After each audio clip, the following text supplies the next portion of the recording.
Alakazam, Doduo, Venonat, Machoke, Kangaskhan, Hypno, Electabuzz, Flareon, Blastoise, Poliwhirl, Oddish, Drowsy, Raichu, Nidoqueen, Bellsprout, Starmie! Whoa, we're at the halfway point, doing great so far!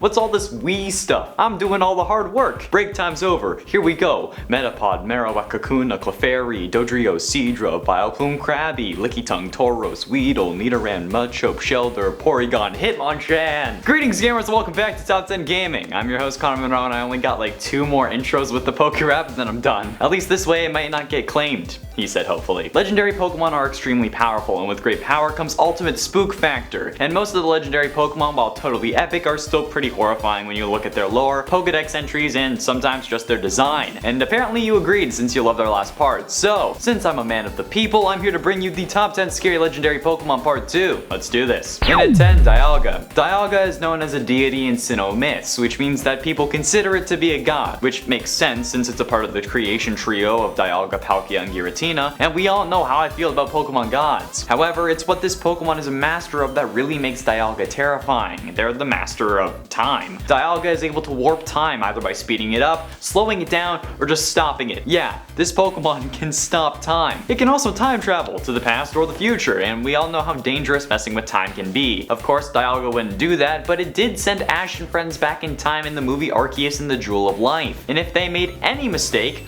butterfly effect. We've seen it in all other forms of media that have to do with time travel. Back to the Future, The Flash, Avengers Endgame. Every bit of media that has people messing with time ends up having an effect. And this wouldn't be any different. That's terrifying. He didn't even care. It was just like, hey, passed. In a 9, Reshiram. Well, Reshiram is more like the little toddler that didn't get its way and thus throws a tantrum, because when Reshiram's emotions surge, its tail lights up with a fiery glow and goes into overdrive mode. And with this jet engine shaped tail, this thing can burn everything in its wake. It uses its tail to fly at high speeds, but can also send flames from said tail into the air to incinerate everything around it. Reshiram can straight up start the Pokepocalypse if it wanted to, or if it was just having a bad day. Not only is it capable of burning down your house, but it has before. Reshiram is said to have burnt down entire kingdoms in the past, and by flaring its tail, it's able to control the weather by literally moving the world's atmosphere. That's insane and horrifying to think that a Pokemon has so much control over life and death, and it's just because of its tail. And this isn't even the worst one. Also, by the way, if you guys are enjoying the video, please do us a favor and hit the like button. It really helps us out and can help this video be seen by even more people, and we get to make more fun stuff like this. And at 8, Volcanion. I've always seen Volcanion as scary, ever since the day the first fire and water type Pokemon was announced. However, after reading up on this dude, this fear only grew. Volcanion famously has that ring above its head, and those are actually like high pressure hoses that he can control individually. However, instead of water, these shoot steam. You may be thinking, sure, it's just steam, but it can shoot out steam at such a high pressure that it actually has the ability to blow mountains away. Not just move them,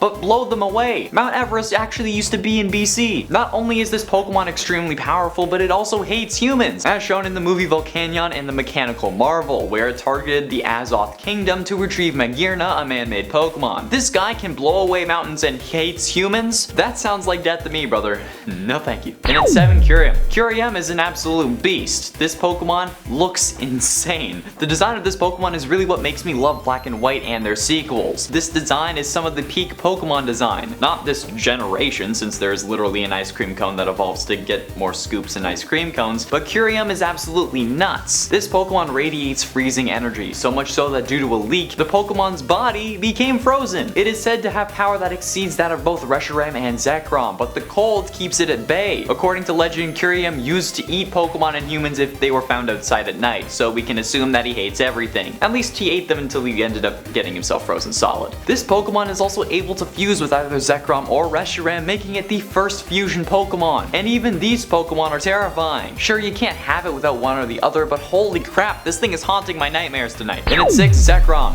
While being incinerated is scary, at least Reshiram looks majestic and like it wouldn't hurt a fly. Zekrom, on the other hand, will annihilate your kingdom with lightning and look like he'd do that and then steal your girl. Zekrom's tail emits an anti-gravity field which it uses to fly, but like, do you know the implications of that? You walk near Zekrom and you start floating higher and higher until you can't breathe anymore. It's like that cursed difficulty that Fundy made for Minecraft. This is some of the craziest crap that you can think of, and it's in a Pokemon game. This guy can summon multiple thunderstorms at once in one area. What the hell does that even mean? There could be like 5 thunderstorms at once? That would cause a load of panic, and like, how does that even work? Would it just turn into a tornado? Would it cause a load of destruction? Probably, because he can destroy a whole kingdom with lightning, and has done so before. Halfway through at number 5, Shadow Lugia. Shadow Lugia is a Lugia corrupted by the criminal organization Cypher. Shadow Lugia is also believed to be the ultimate shadow Pokemon immune to purification. This is evident from its appearance, which is different to normal Lugia, something that is unique to this legendary, since all other shadow or corrupted Pokemon possess a shadowy aura instead. Shadow Lugia appeared in the game Pokemon XD Gale of Darkness, where it picks up a whole cruise ship, the SS Libra, and drops it in the desert, allowing Cypher to capture all the Pokemon on board. That's crazy. This is one of the scariest things ever. If the character of Professor Crane hadn't made the Purify Chamber in that game, Lugia would have been lost forever, and been an evil and terrifying looking Pokemon. You have to agree with me that Shadow Lugia is terrifying, but there are a couple more that make things even worse. And at 4, Mewtwo. Mewtwo was first seen as an evil Pokemon who hated humans, but honestly he just wanted to be left alone. Same. However, in the movie Detective Pikachu, we see Mewtwo get corrupted and controlled by Howard Clifford, who transfers his consciousness into Mewtwo and uses him to attack Rhyme City, fusing Pokemon with their trainers, like Mewtwo had done for Pikachu and Tim's father. Mewtwo is the original most powerful Pokemon. The main goal of the original Pokemon games was to eventually catch Mewtwo after becoming the champion, and the fact that this movie proves that one of the most powerful and beloved Pokemon, at least by community standards, can be controlled and used in such a way is terrifying. This is really only talking about the Detective Pikachu universe, but still,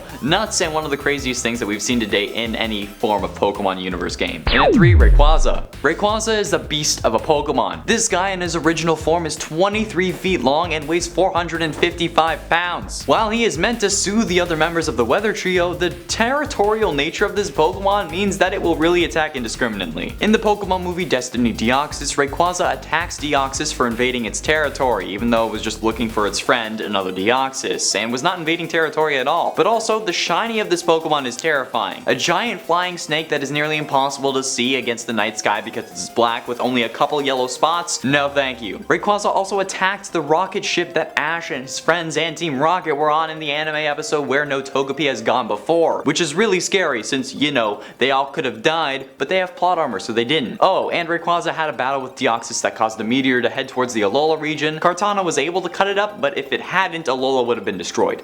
Yeah.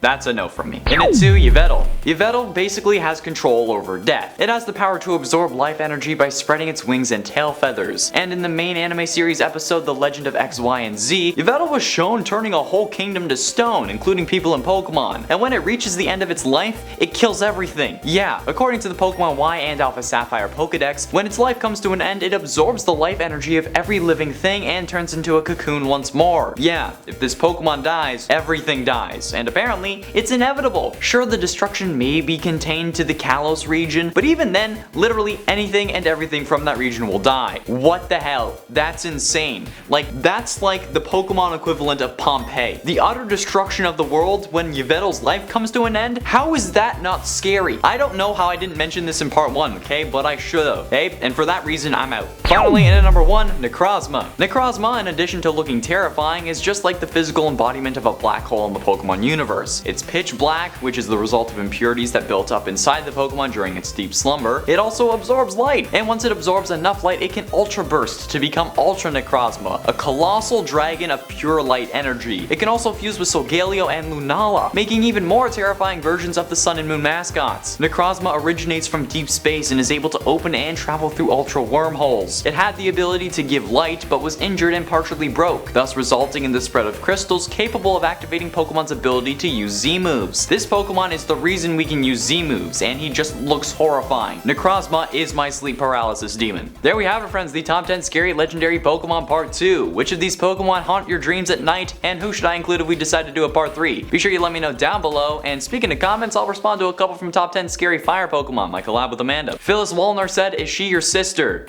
No, just because we both have red hair doesn't make her my sister. J-Man Sword said double check in Cinnaroar's Pokedex entry again, and apparently supposed to be good and loving to children. Just because it's nice to children doesn't mean that it can't go from giving out lollipops to turning around and clotheslining me or blasting me with fire. Sawyer Dempsey said, hey Amanda, I saw a comment on a video saying you and Connor were dating. Just because people appear in a video together doesn't mean that they're dating. I know of only one person who has had feelings for me in the past 4 years, and it's not Amanda, okay? We're not dating. You can still simp for her, it's okay. That's all the time we have for today. Thank you all so much for watching. If you enjoyed, be sure you hit like and subscribe for daily gaming content and ring that bell to join the clan and level up. Thank you all so much for watching. I have been in Showerman Connor Monroe, and I'll see you in another video.